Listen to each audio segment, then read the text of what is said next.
नमस्कार दोस्तों। आज की वीडियो बहुत ज्यादा इंपॉर्टेंट है क्योंकि आज की वीडियो में हम जानने वाले हैं पोस्ट ऑफिस की जितनी भी स्कीम्स है। पोस्ट ऑफिस में लगभग 10 टाइप की स्कीम्स है, उनकी जो इंटरेस्ट रेट है 1 मई 2026 से क्या रहने वाली है। और ये ब्याज दर जानना इसलिए भी जरूरी है कि इन स्कीम्स में आप जितना भी पैसा इन्वेस्ट करोगे उस पर आपको कितना ब्याज मिलेगा, कितना आपको फायदा मिलेगा, वो सारा का सारा डिपेंड करता है इंटरेस्ट रेट पे। अगर इंटरेस्ट रेट ज्यादा है तो आपको ज्यादा ब्याज मिलेगा, कम है तो कम मिलेगा। तो आज की वीडियो में हम सारी जितनी भी स्कीम्स सबकी इंटरेस्ट रेट जानेंगे ही जानेंगे, उसके साथ साथ इसके जितनी भी स्कीम्स हैं इनके बारे में ब्रीफ में जानने वाले हैं और ये भी जानने वाले हैं कि इन स्कीम्स में आपको कितने रुपए इन्वेस्ट करने पर कितने रुपए मिलने वाले हैं। तो आइए बिना टाइम वेस्ट करते हुए जानते हैं। देखिए, सबसे पहले तो बात आती है कि जब भी आप इंटरेस्ट रेट की बात करें तो पोस्ट ऑफिस में हर 3 महीने में नई ब्याज दर आती रहती है। तो अभी बात हम करने वाले हैं 1 मई से जो ब्याज दर रहने वाली है। तो सबसे पहले बात करेंगे हमारा जो simple saving account SB account है, उसकी ब्याज दर क्या है। देखिए, अगर आप अपना सेविंग अकाउंट खुलवाना चाहते हैं तो आप बैंकों में भी खुलवा सकते हैं, किसी प्राइवेट बैंक में, पोस्ट ऑफिस में भी खुलवा सकते हैं। लेकिन जो प्राइवेट बैंक्स हैं या कि दूसरे बैंक्स हैं, वहां पे आपको बताया जाता है कि आपको, कई बार आपने ऐड भी देखी होगी, आपको 6% 7% का वहां पे सेविंग अकाउंट पे इंटरेस्ट रेट मिलेगा। लेकिन वहां पे टर्म एंड कंडीशन होती है कि आपको 1 लाख रुपए तक 2.5% इंटरेस्ट रेट मिलेगा। 1 लाख से 5 लाख रुपए आप उसमें पैसा रखोगे तो आपको 4% मिलेगा। तो ऐसे टर्म एंड कंडीशन होती है। लेकिन पोस्ट ऑफिस का जो सेविंग अकाउंट है उस पर ऐसी कोई भी अलग से टर्म कंडीशन नहीं है। आप 500 रुपए रखिए या फिर आप 1 करोड़ रुपए इसमें रखिए, आपको फ्लैट 4% का वहां पे ब्याज मिलेगा। तो आज के टाइम पे अगर आप सेविंग अकाउंट की बात करें तो सबसे ज्यादा ब्याज आपको पोस्ट ऑफिस के सेविंग अकाउंट में मिलता है।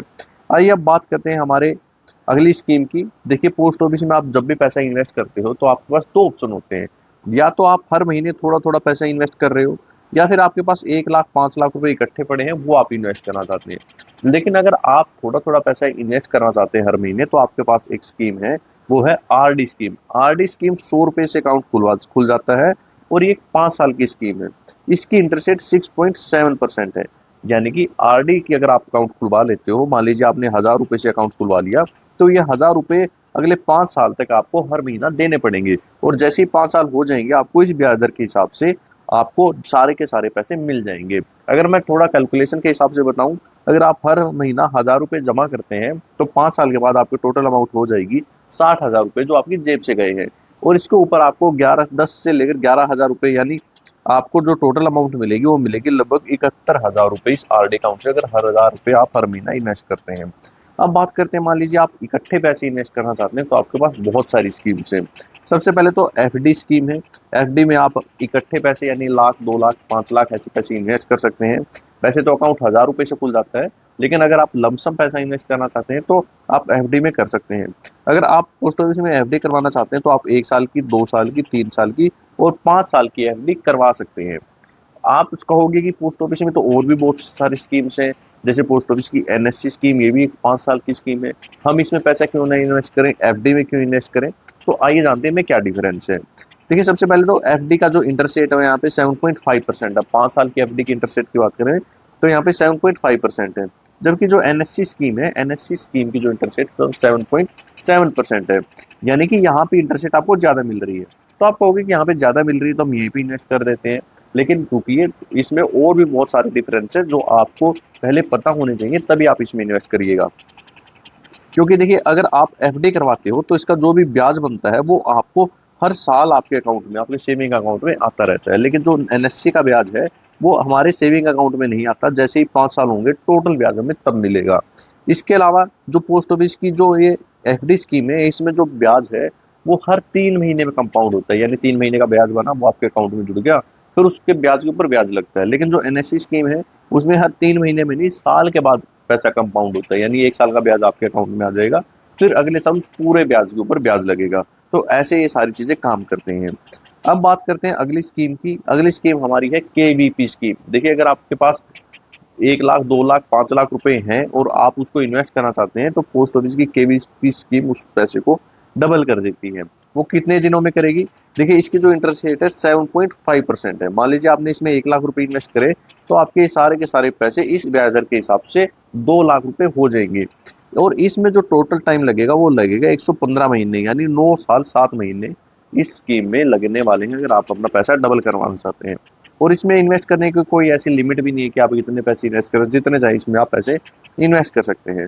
अब बात करते हैं मान लीजिए आपने पैसे इन्वेस्ट तो करना चाहते हैं, लेकिन आप चाहते हैं कि आपको जो ब्याज है, जैसे कि एनएससी स्कीम में आपको 5 साल के बाद ही मिल रहा था, एफडी में आपको 1 साल के बाद मिल रहा था, आप चाह रहे हैं कि वो जो ब्याज है हमारा वो हमें हर महीने मिलता रहे, ताकि हमारा खर्चा चलता रहे। तो ऐसी ही पोस्ट ऑफिस की एक ऐसी स्कीम है, उसका नाम है MIS, यानी मंथली इनकम स्कीम। यानी इस स्कीम में आप जितना भी पैसे इन्वेस्ट करोगे, इसका जो ब्याज होगा, आपने मान लीजिए यहाँ पे 9 लाख रुपए, इसमें आप 9 लाख रुपए तक इन्वेस्ट कर सकते हो। किसी के साथ मिलकर इन्वेस्ट करना चाहते हो तो आप 15 लाख रुपए तक यहाँ पे इन्वेस्ट कर सकते हो। तो मान लीजिए आपने यहाँ पे पैसे इन्वेस्ट कर दिए, इसका जो भी ब्याज हुआ वो हर महीने आपके सेविंग अकाउंट में आता रहेगा, और इसकी जो इंटरेस्ट रेट है वो 7.4% है। आइए अब बात करते हैं हमारी नेक्स्ट स्कीम की, वो है हमारी सीनियर सिटीजन स्कीम। देखिए, अगर आप सीनियर सिटीजन हैं और अपना अकाउंट पोस्ट ऑफिस में खुलवाना चाहते हैं, तो आप पोस्ट ऑफिस की सीनियर सिटीजन स्कीम का अकाउंट खुलवाइएगा। इसका सबसे बड़ा कारण क्या है, एक तो इसकी जो इंटरेस्ट रेट है वो 8.2% है, जो पोस्ट ऑफिस की सारी स्कीम से सबसे ज्यादा है। और इसके साथ साथ आपने मान लीजिए इस स्कीम में पैसे जो भी इन्वेस्ट करे, उसका जो भी ब्याज होगा वो हर 3 महीने में आपके सेविंग अकाउंट में आता रहेगा। यानी जो भी आपने अगर कम पैसे जमा करे तो कम पैसे ब्याज बनेगा। मान लीजिए आपने 30 लाख रुपए इन्वेस्ट कर दिए, तो 30 लाख रुपए के हिसाब से अगर आप वहां पे इन्वेस्ट करते हो, तो आपको हर महीना, हर 3 महीने में आपका जो पैसा है वो आपके सेविंग अकाउंट में आता रहेगा। यहाँ पे अगर लेटेस्ट इंटरेस्ट रेट की बात करें, उस हिसाब से अगर 30 लाख रुपए यहाँ पे इन्वेस्ट करते हो, तो 61,500 रुपए के आसपास आपके सेविंग अकाउंट में हर 3 महीने में आते रहेंगे। तो बहुत ही शानदार स्कीम है। अब बात करते हैं, मान लीजिए आपको टैक्स ज्यादा आता है और आप वो टैक्स बचाना चाहते हैं, तो पोस्ट ऑफिस की 2 स्कीम्स ऐसी हैं जिसमें आप सबसे ज्यादा टैक्स बचा सकते हैं। सबसे पहले बात करते हैं पीपीएफ स्कीम की। देखिए, पीपीएफ स्कीम एक 15 साल की स्कीम है। इसमें आप हर साल 1.5 लाख रुपए तक जमा कर सकते हैं। 500 रुपए से अकाउंट खुल जाएगा। आप चाहें तो 500 रुपए भी जमा कर सकते हैं, लेकिन मैक्सिमम लिमिट 1.5 लाख रुपए है। यानी आप 1.5 लाख रुपए से ज्यादा एक साल में जमा नहीं कर सकते। और इसकी जो इंटरेस्ट रेट है वो 7.1% है। यानी आपको इस स्कीम में 15 साल तक पैसा जमा करना है, और इस ब्याज दर के हिसाब से उसमें ब्याज लगता रहेगा, और 15 साल के बाद आपको ये पैसे आपके मिल जाएंगे। यहाँ पे देखिए, आप जितने भी पैसे यहाँ पे इन्वेस्ट करोगे, वहाँ पे 80C के अंडर आपको रिबेट मिलती है। नई टैक्स रिजीम में तो नहीं है, ओल्ड टैक्स रिजीम में आपको एक छूट मिलेगी। लेकिन उसके अलावा जितना भी 15 साल के बाद जो भी हमारा ब्याज बनेगा, उस पर कोई टैक्स लगने वाला नहीं है। आप पूरा का पूरा पैसा अपने घर लेके जा सकते हैं, आपको वहाँ पे कोई भी टैक्स नहीं लगेगा। अब बात करते हैं हमारी सुकन्या समृद्धि योजना की। देखिए, जो पोस्ट ऑफिस की सबसे शानदार आज के टाइम पे जो स्कीम चल रही है वो सुकन्या समृद्धि है। अगर आपके घर में एक बिटिया है जिसकी उम्र 10 साल से कम है, तो वहां पे आप सुकन्या समृद्धि योजना का अकाउंट खुलवा सकते हैं, क्योंकि ये सिर्फ और सिर्फ 250 रुपए से अकाउंट खुल जाता है, और 1.5 लाख रुपए तक आप इस स्कीम में मैक्सिमम जमा कर सकते हैं। और जितने ही आपने मान लीजिए आज अकाउंट खुलवाया, तो अगले 15 साल तक आपको ये पैसा जमा करना है। 15 साल के बाद आपको 6 साल कुछ नहीं करना, और जब अकाउंट को चलते हुए 21 साल हो जाएंगे, तब पूरे के पूरे पैसे आपको मिल जाएंगे। या फिर आप जैसे ही गुड़िया की शादी करोगे, बेटे की शादी होती है, तो वहां पे भी अकाउंट बंद हो सकता है। या फिर जैसे ही बेटी 10वीं क्लास में होगी, या फिर 18 साल की हो जाएगी, तो उस कंडीशन में आधे पैसे आपके निकल सकते हैं, जब भी आप पढ़ाई के लिए बिटिया को आगे भेजोगे। तो बहुत ही शानदार स्कीम है। इसकी इंटरेस्ट रेट भी सीनियर सिटीजन की तरह ही 8.2% है। यानी सीनियर सिटीजन स्कीम और सुकन्या समृद्धि योजना, दो ऐसी स्कीम्स हैं जिसकी इंटरेस्ट रेट आज के टाइम पे सबसे ज्यादा आपको मिल रही है। तो ये थी पोस्ट ऑफिस की सारी स्कीम्स। अगर आपको इस स्कीम के बारे में और कुछ जानना है तो आप हमें कमेंट कर सकते हैं, और आपके मन में कोई डाउट है वो भी बता सकते हैं। वीडियो देखने के लिए आपको बहुत बहुत धन्यवाद।